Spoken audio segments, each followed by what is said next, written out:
Deep in the swamps of Louisiana, there is a place locals call the Drowning Marsh, a stretch of black water so still it looks like a sheet of glass, yet no one dares approach it after sunset because they believe something ancient lives beneath it, something that takes the voice of anyone foolish enough to wander too close.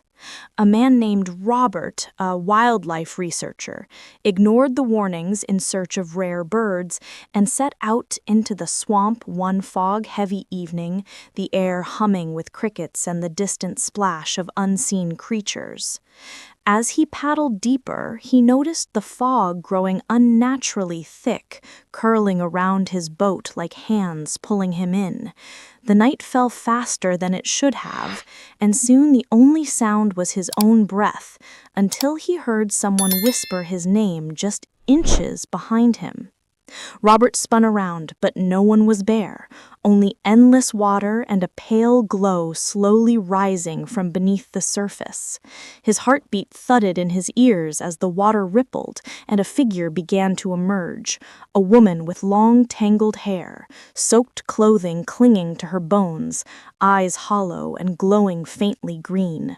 Her lips moved, but no words came out, only a wet, choking sound like someone trying to breathe through water.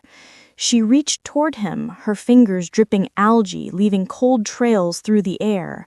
Robert tried to paddle away, but the swamp thickened around his boat as if the water itself was holding him in place.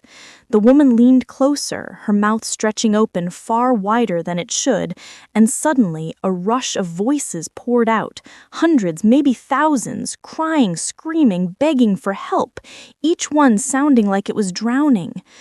Robert fell backward in terror as the voices wrapped around him, heavy and suffocating.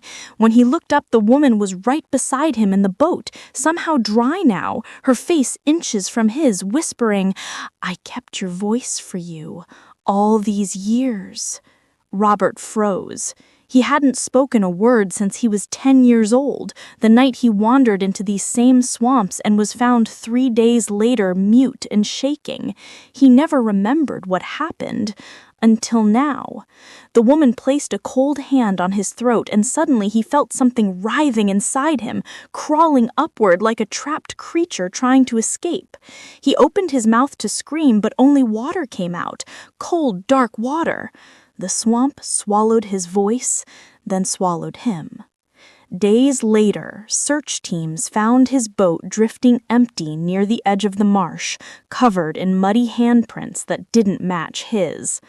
Locals say that on foggy nights, you can still hear Robert's voice echoing through the swamp, calling for help, begging anyone to turn back before the water takes their voice too.